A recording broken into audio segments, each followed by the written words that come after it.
কিন্তু বেশিরভাগ মানুষ বলছে দেশ আসলে ভালো নেই। এই ভালো নেই যখন, তখন দেশের মানুষের করণীয় কি?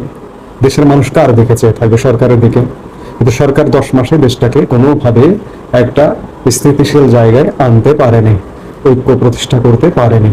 অন্যদিকে সরকারের তরফে দেশবিরোধী নানা রকম কর্মকাণ্ড হচ্ছে।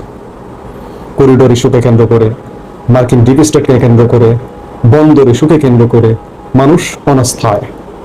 রাজনীতির দিকে তাকাবে মানুষ, রাজনীতিও মানুষকে হতাশ করছে। রাজনীতিবিদদের কণ্ঠ অনেকটা নিম্নগামী। বন্দর ইস্যু, করিডোর ইস্যু, এসব নিয়ে রাজনীতিবিদ, বর্তমানে যেসব রাজনীতিবিদ, যেসব রাজনৈতিক দল মাঠে কর্মরত আছে, তাদের সেই অর্থে উচ্চবাচ্য নেই বললেই চলে। আরেকটি প্রধান রাজনৈতিক দল আওয়ামী লীগ। আওয়ামী লীগ সংগঠন হিসেবে আছে, কিন্তু আইনগতভাবে বর্তমান সরকার তাদের কার্যক্রম নিষিদ্ধ করেছে, যার কারণে তারা সাংগঠনিকভাবে কণ্ঠ তোলা কিংবা আওয়াজ তোলা এটি তারা করতে পারছে না বা করতে পারবে না। এখন মানুষের একমাত্র ভরসার জায়গা, আশার জায়গা ক্যান্টনমেন্ট। মানুষের দৃষ্টি এখন ক্যান্টনমেন্টে। এই ক্যান্টনমেন্টে যখন দৃষ্টি, তখন নানা ধরনের নানা খবর চারিদিকে ডালপালা মিলছে। যেমন গতকালকে বিকেল থেকে একটা সংবাদ চালু হলো যে করিডোর ইস্যুতে, এবং গণমাধ্যমেও এসছে, বাংলাদেশের গণমাধ্যম তো আসলে কোনো খবর দেয় না, ভারতীয় গণমাধ্যমেও এসছে যে ডক্টর মোহাম্মদ ইউনূস, সশস্ত্র বাহিনীর প্রিন্সিপাল স্টাফ অফিসার, এবং খলিলুর রহমান জাতীয় নিরাপত্তা উপদেষ্টা মিলে বসে বৈঠক করে সিদ্ধান্ত নিয়েছেন যে সেনাপ্রধান করিডোর ইস্যুতে যেহেতু রাজি না, তাকে রাজি করাতে হলে মার্কিন সহায়তা দরকার। অর্থাৎ গতকালকের আগের দিন এমন বৈঠকে তারা এটি ভেবেছিলেন এবং সিদ্ধান্ত নিয়ে মার্কিন সহায়তার জন্য মার্কিন charge the affairs Tracy and জ্যাকবসনকে সেনাপ্রধানের কাছে পাঠিয়েছিলেন। সেনাপ্রধানের সাথে আলাপ হয়েছে, ভারতীয় গণমাধ্যমের খবর, সেটি নর্থ ইস্ট নিউজের খবর। এবং সেনাপ্রধানের সাথে বৈঠক হয়েছে, কিন্তু সেনাপ্রধান তাতে রাজি হয়েছেন কিনা সে ব্যাপারে কিছু বলেনি নর্থ ইস্ট নিউজ।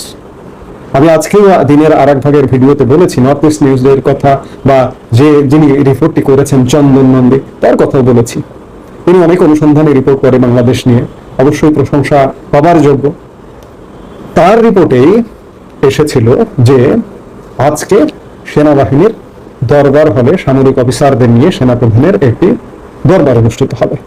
কিন্তু দিনের শুরুতে বা পরক্ষণে জানা গেল যে দরবারটি আসলে অনুষ্ঠিত হয়নি। আসলে এখন প্রশ্ন আসছে যে আদৌ কি দরবারটা আসলে ডাকা হয়েছিল কিনা। কেউ কেউ বলছেন যে আগামীকালকে দরবারটি আছে, আদৌ আছে কিনা। সেনাবাহিনীর বিভিন্ন বিষয়ে বৈঠক হচ্ছে, দেশের এই ক্রান্তিকাল নিয়ে, এই সংকট নিয়ে বৈঠক চলছে, কিন্তু দরবার হবার মতো আগামীকালকে আছে কিনা সে ব্যাপারে আমি এখনো কনফিউজ, আমি এখনো নিশ্চিত নয়। কিন্তু কেউ কেউ বলছেন আসলে এই খবরটা নর্থ ইস্ট নিউজের সেই সূত্র ধরেই কিন্তু চালু হয়েছিল। আবার গতকালকে রাতে দেখুন আরো নানা রকম গুজবের ডালপালা মেলার প্রেক্ষিতে ফেসবুকে পোস্ট দিয়ে, এবং আজকে কেউ কেউ ভিডিওতেও এমন ওই গুজবের প্রেক্ষিতে কথা বলেছেন যে সেনা প্রধানের বাসভবনে গতকালকে মধ্যরাতে মিটিং হয়েছে। শীর্ষ কর্মকর্তা, lieutenant general, major general, brigadier general, colonel, এসব লেভেলের কর্মকর্তাদের নিয়ে বৈঠক হয়েছে। এবং ফেসবুকে বিদেশে বসে যারা ষড়যন্ত্র করেন তারা ফেসবুকে পোস্ট দিয়ে পর্যন্ত এমন বার্তা দিয়েছেন যে কিসের বৈঠক, কি নিয়ে। এবং তার আলোকে আজকে অনেকে ভিডিওতেও বলেছেন যে বৈঠক হয়েছে। আসলে কি হচ্ছে, যেটাই হোক, বৈঠক, দরবার হোক না হোক, এখন সারা বাংলাদেশের দৃষ্টি, বাংলাদেশের 18 কোটি মানুষের দৃষ্টি সেনাবাহিনীর দিকে, সশস্ত্র বাহিনীর দিকে, তিন বাহিনীর দিকে। তারা কি করবে? দেশ আসলে চলছে না, এই সত্যটা স্বীকার করতে হবে, এই সত্যটা মানতে হবে। দেশে একটা হযবরল অবস্থা, মদের ভয়াবহ অবস্থা চারিদিকে।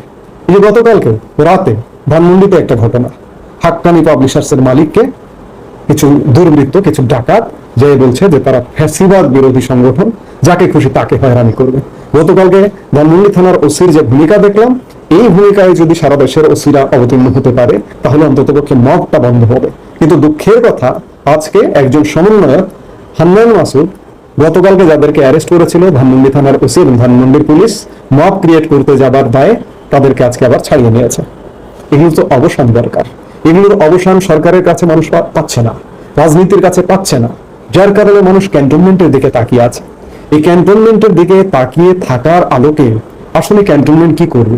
আমরা দেখতে পাচ্ছি যে এখনো পর্যন্ত দৃশ্যমান কোনো পদক্ষেপ নেই। আদৌ কি পদক্ষেপ আসবে? আমরা কিন্তু বারবার বলি যে আমরা কোনো সেনা শাসন চাই না। সেনা শাসন আসুক দেশে, এটি যেন না হয়। সেনা শাসন আসলে আপনার অনেক মৌলিক অধিকার রদ হবে, কিন্তু আপনার রাজনৈতিক অধিকার রদ হবে। আপনি রাজনীতি করতে পারবেন না, আপনি মিছিল মিটিং সভা সমাবেশ করতে পারবেন না। রাজনীতি যেন থাকে, রাজনীতি হোক, রাজনীতি যেন বন্ধ না হয়। সেনাবাহিনীর তত্ত্বাবধানে তেমন একটা ব্যবস্থা আসুক, তেমন একটা সরকার আসুক। আমি বারবার বলি যে দ্রুত নির্বাচন দিয়ে একটা রাজনৈতিক সরকারের হাতে ক্ষমতা হস্তান্তর করবে, এমন একটা ব্যবস্থা আসুক, সেটি প্রত্যাশা করি। স্বাভাবিকভাবে ক্যান্টনমেন্টের দিকে তাকিয়ে আমরা প্রত্যাশা করেই যাচ্ছি, কিন্তু কোনো উন্নতি হচ্ছে না। যদি উন্নতি না হয় তাহলে ভেবে নিতে হবে দেশ এক গভীর ষড়যন্ত্রের অন্ধকারে ঢুকে গেছে।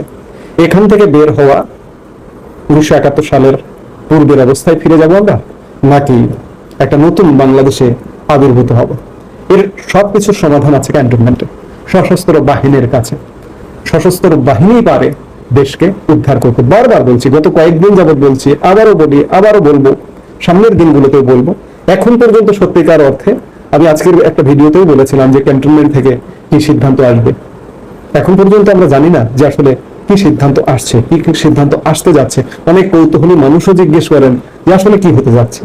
আসলে কি হতে যাচ্ছে এটি এখনো পর্যন্ত কেউ ক্লিয়ার না, পরিষ্কার না। দেশে আসলে কি ঘটতে যাচ্ছে।